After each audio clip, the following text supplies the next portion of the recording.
Hello student, हम लोग class 10th के मैथमेटिक्स में पहला चैप्टर रियल नंबर पढ़ रहे थे, वास्तविक संख्याएं। इसमें हम लोगों ने HCF निकालना ज्ञात किया, महत्तम समापवर्त निकालना सीखे हैं हम लोग। एक भैया प्रदीप बरनवाल थे, उन्होंने कमेंट किया था इस क्वेश्चन के लिए, तो देख लेते हैं ये क्वेश्चन क्या कह रहा है। वह बड़ी से बड़ी संख्या ज्ञात कीजिए जिससे 699, 572 और 442 को भाग करने पर शेषफल क्रमशः 6, 5 और 1 है। तो वह बड़ी से बड़ी संख्या हमें ज्ञात करना है जिससे इन तीनों संख्याओं को विभाजित किया जाता है, तो शेषफल 6, 5 और 1 बचता है। तो कहने का मतलब ये है कि अगर इन तीनों संख्याओं में से क्रमशः 6, 5 और 1 घटा दिया जाए तो संख्या पूर्णतः उस संख्या से विभाजित हो जाएगी जो संख्या हमें ज्ञात करना है। तो इसके लिए हम लोग करते क्या हैं, हम वह बड़ी से बड़ी संख्या ज्ञात करना चाहते हैं जिससे 699, 572 और 442 को भाग करने पर शेष क्रमशः 6, 5 और 1 बचता है। अगर बेटा 699 में से हम 6 घटा दें तो जो भी संख्या हमें प्राप्त होगी वो उस संख्या से पूर्णतया विभाजित हो जाएगी जो संख्या हमें प्राप्त करना है। अर्थात जिसका अर्थ है कि अभीष्ट संख्या से जैसे घटा देंगे, 699 में से 6 घटा दिए तो 693, 572 में से 5 घटा दिए तो 567 तथा 442 में से 1 सब्सट्रैक्ट कर देंगे, घटा देंगे तो 441 को भाग करने पर कोई भी शेषफल नहीं बचेगा।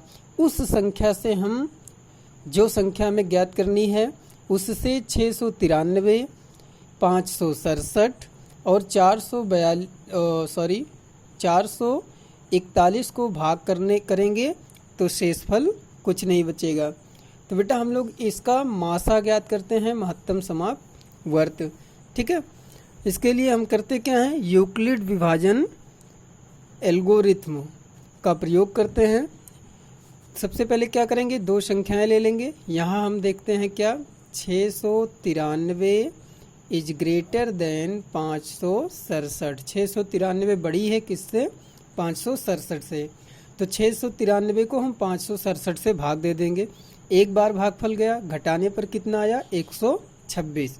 जो हमारा शेष बचता है अगली बार यह भाजक का कार्य करेगा। किसके लिए, पहले वाले भाजक के लिए। पहला वाला भाजक हमारा भाज्य बन जाएगा और जो शेष आएगा वो हमारा भाजक बन जाएगा। अब 567 को भाग देंगे 126 से तो 2 बार भाग जाएगा, आएगा 504। फिर इसको घटा देंगे तो कितना आएगा, 63। अब इस बार जो हमारा शेष आया है ये हमारा भाजक का काम करेगा। किसके लिए, पहला वाला जो शेष आया था अर्थात 126 के लिए। तो 126 को हम भाग देंगे 63 से, 63 दूना 126। शेषफल हमारा कितना आ गया, 0।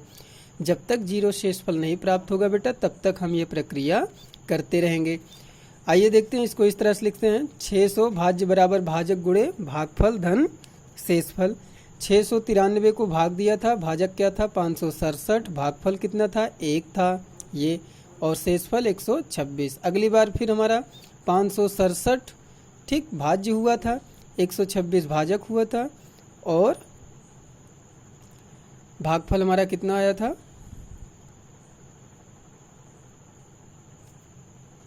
हमारा भागफल आया था 2। सॉरी यहाँ गलत लिखा है, 2। भाज्य बराबर भाजक गुणे भागफल धन शेषफल हमारा 63 था। अगली बार 126 को भाग देंगे 63 से, 63 दूना 126, भाज्य बराबर भाजक गुणे भागफल धन शेषफल। यहाँ हमारा शेष क्या हो गया, 0 हो गया। अगर शेष 0 हो जाता है, जो हमारा अंतिम भाजक होता है वही क्या होता है, मासा।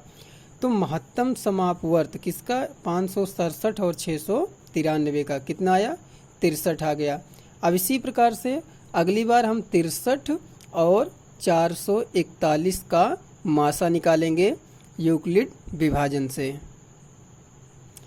आइए हम लोग देखते हैं पुनः 63 और यहाँ हम लोग देखते हैं 441 इज ग्रेटर देन 63। हमारा मासा आया था 63 हमारा मासा आया था। तो अब 441 को भाग देंगे किससे 63 से, 7 बार भाग जाएगा तो कितना आ जाएगा 441। 7 त्रिक 21 के 1 और 7 छंग 42, 42 2 44। शेषफल कितना आ गया, शेषफल हमारा 0 आ गया। इसलिए 441 भाज्य बराबर भाजक गुणे भागफल धन शेषफल, यहाँ शेषफल प्लस 0। तो कितना होगा 441 बराबर 63 गुणे 7 धन 0। तो महत्तम समापवर्त किसका, यहाँ सबसे पहले महत्तम समापवर्त निकालेंगे तीनों का 567, 693 और 441 का कितना प्राप्त हुआ 63। अतः हमारी वह बड़ी से बड़ी संख्या 63 है जिससे हमको भाग देने पर, संख्याओं को भाग देने पर क्या प्राप्त हो रहा था, शेषफल 5, 6, 5 और 1 प्राप्त हो रहा था। तो वह बड़ी से बड़ी संख्या हमारी कौन सी होगी 63। आइए बच्चों एक क्वेश्चन और देखते हैं, बहुत इंपॉर्टेंट क्वेश्चन है ये। कह रहा सिद्ध कीजिए कि n, n+2 और n+4 में से एक और केवल एक 3 से विभाज्य है, एक और केवल एक 3 से विभाज्य है। इन तीनों में से केवल एक ही 3 से विभाज्य है। तो इसके लिए क्या करते हैं, जहाँ n कोई धन पूर्णांक है, सबसे पहले हम लोग मान लेते हैं स्मॉल n एक धन पूर्णांक है, ठीक है। जब n को 3 से विभाजित किया जाता है तो मान लेते हैं हम लोग माना भागफल q और शेषफल स्मॉल r प्राप्त होता है। बेटा हम लोग पढ़े हैं a = bq + r, ये क्या है यूक्लिड विभाजन प्रमेय का। यहाँ b = 3 लेंगे, क्यों, क्योंकि यहाँ कहा है 3 से विभाज्य है, ठीक है ना। इसका मतलब 3 हमारा जो है ये क्या है भाजक है। b = 3 लेंगे, इसलिए n = 3q + r इस रूप में लिख लेंगे। अब हम लोग यहाँ r को देखते हैं, r क्या है हमारा, r हमारा क्या होता है, r is less than b होता है। b हमारा क्या है 3 है और r is greater than r = 0 होता है। इसलिए r को हम क्या लिखे, r is greater than r = 0 और r इज लेस देन 3 तथा q एक पूर्णांक है। q हमारा क्या है पूर्णांक है, अर्थात r = 0, 1, 2। एक बार बेटा हम लोग r = 0 ले लेते हैं, r = 0 ले लेंगे तो इसके लिए हमारा क्या है n के लिए देखते हैं, किसके लिए n के लिए देखते हैं। तो n = कितना हो जाएगा 3q, यहाँ r = 0 ले लेंगे तो n = 3q हो जाएगा। जो अब देखो इसको 3 से डिवाइड करेंगे तो ये क्या हो जाएगा विभाजित हो जाएगा, जो 3 से विभाज्य है। ये हमारा क्या हो गया 3 से विभाज्य हो गया। अब हम लिखते हैं n+2, यहाँ देखिए क्या कहा है n+2, n+2 = n की वैल्यू रखेंगे यहाँ से, n = 3q है तो n = 3q + 2, ये वाला 2 हमारा हो गया। अब हम लोग क्या देखते हैं, ये इसको हम n+2 को 3 से विभाजित करेंगे तो 2 हमारा क्या हो जाएगा शेषफल बच जाएगा। ये हमारा शेषफल ही होता है ना, इस रूप का है a = bq + r के रूप का, इसलिए ये 3 से विभाजित नहीं होगा। अगली बार क्या लेते हैं n+4 के लिए देखते हैं, n+4 = 3q + 2। यहाँ देखते हैं n = 4 के लिए, हाँ इसके लिए n+4 के लिए तो क्या हो जाएगा n+4 = n की वैल्यू रख देंगे यहाँ से, n = 3q हो गया और ये वाला 4 हमारा 4 हो जाएगा। ये 4 को हम लोग लिख सकते हैं 3 + 1, ऐसे ही लिखे 3 + 1 है ना, 3q + 3 प्लस 1, यहाँ से 3 कॉमन कर लेंगे तो क्या बचेगा 3, यहाँ q, यहाँ प्लस 1 और प्लस 1। अब इसको हम लोग 3 से विभाजित करते हैं तो ये तो हमारा विभाजित हो जाएगा, लेकिन ये विभाजित नहीं होगा, शेषफल हमारा 1 बच जाएगा। अतः r इज इक्वल टू 0, अगर r इज इक्वल टू 0 है तो केवल n is equal to 3q, n is equal to 3q ही हमारा 3 से विभाज्य है, और संख्याएं 3 से विभाज्य नहीं हैं। आइए आगे देखते हैं बेटा, जब हम लोग r इज इक्वल टू 1 लेंगे, r इज इक्वल टू 1, तो n इज इक्वल टू इस प्रकार से a is equal to 3q plus r था, r इज इक्वल टू 1 ले लेंगे तो क्या हो जाएगा, n इज इक्वल टू इस प्रकार से था, r इज इक्वल टू 1 ले लेंगे तो n is equal to 3q plus 1। इसको हम लोग 3 से विभाजित करेंगे तो ये 3 से ये विभाजित हो जाएगा, लेकिन 1 हमारा क्या हो जाएगा, शेषफल बच जाएगा। भाज्य बराबर भाजक गुणे भागफल धन शेषफल, 3 से विभाजित क्या होगा, नहीं होगा।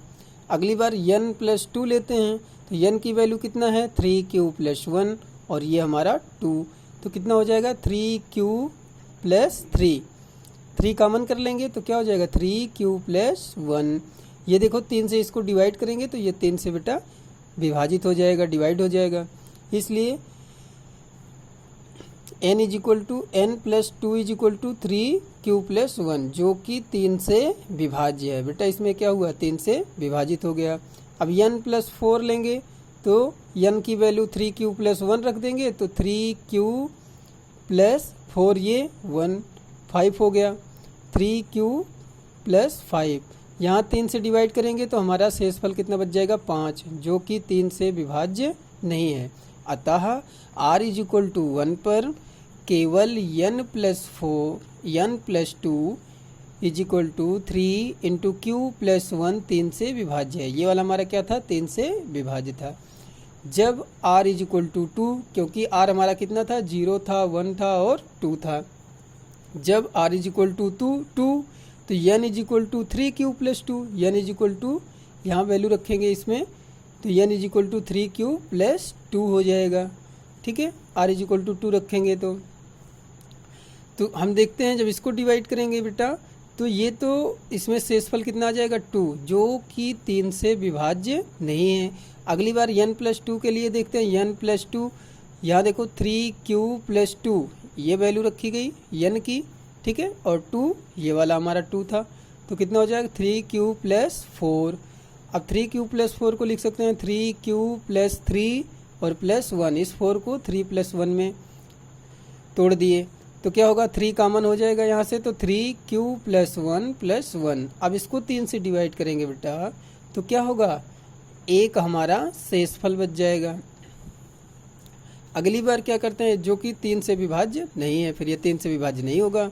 अगली बार क्या करते हैं, n प्लस 4 लेते हैं, क्योंकि 3 संख्याएं हैं हमारे पास, n प्लस 2 और n प्लस 4, तो n प्लस 4 लेते हैं तो 3q प्लस 2 ये n की वैल्यू है यहाँ से, और प्लस 4 तो कितना हो गया 3q प्लस 6, 3 कॉमन कर लिए तो q प्लस 2 बचा ब्रैकेट में।